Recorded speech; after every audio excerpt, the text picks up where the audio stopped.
আসসালামু আলাইকুম সবাইকে। আমি এখন বর্তমানে যেখানে দাঁড়িয়ে আছি সেটা হচ্ছে আমাদের নোয়াখালী শেষ প্রান্তে বলা যাবে না, মানে আমাদের নোয়াখালী সড়ক বিভাগের শেষ প্রান্তের সামনে হচ্ছে আপনার কুমিল্লা, আমাদের কুমিল্লা জেলা। আর এখানে আপনার নোয়াখালী সড়ক বিভাগ। আমি এখন বর্তমানে দাঁড়িয়ে আছি একদম আমাদের মহাসড়কের সাথেই, আমাদের নোয়াখালী জেলার নোয়াখালী গেট অবস্থিত। আমি সেখানে দাঁড়িয়ে আছি, যে আমার সাথে আছে মাইনুদ্দিন ভাই। মাইনুদ্দিন ভাই, আসসালামু আলাইকুম।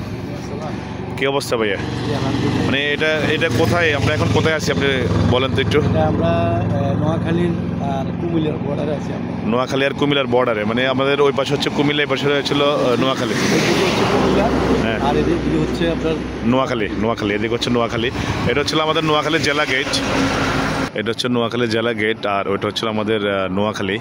আমি এখন বর্তমানে কুমিল্লাতেই দাঁড়িয়ে আছি। আমাদের এখান থেকে আপনার লালমাই হচ্ছে 35 কিলোমিটার, লাকসাম হচ্ছে 19 কিলোমিটার, কুমিল্লা হচ্ছে 47 কিলোমিটার, আর ঢাকা হচ্ছে 135 কিলোমিটার।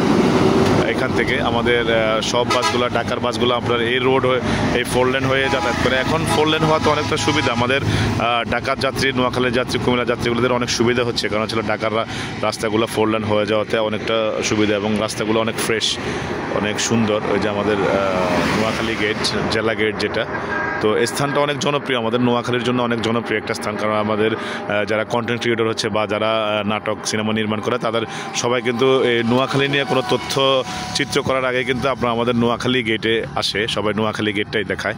তো অত্যন্ত সুন্দর একটা স্থান। আর আশেপাশের পরিবেশটা, যদিও শীতকাল, এই যে আমি যদি আশেপাশের পরিবেশটা দেখাই আপনাদেরকে, অনেক সুন্দর, অনেক মনোরম। যারা যারা আসলে আমাদের ভিডিওটি দেখতেছেন অবশ্যই শেয়ার করে দিবেন, অন্যকে দেখার সুযোগ করে দিবেন, কারণ আমরা আপনাদের জন্য ভিডিও তৈরি করি, আপনাদেরকে নিয়ে ভিডিও তৈরি করি। তো আপনাদেরকে যেন আপনারা বিদেশে বসে, বিদেশের মাটিতে যারা আমাদের প্রবাসী যোদ্ধা আছেন, তারা যেন আমাদের স্থানগুলো দেখতে পারেন, আমরা সেই চেষ্টা করি। তো সবাইকে অসংখ্য ধন্যবাদ। সবাই ভালো থাকবেন, সুস্থ থাকবেন।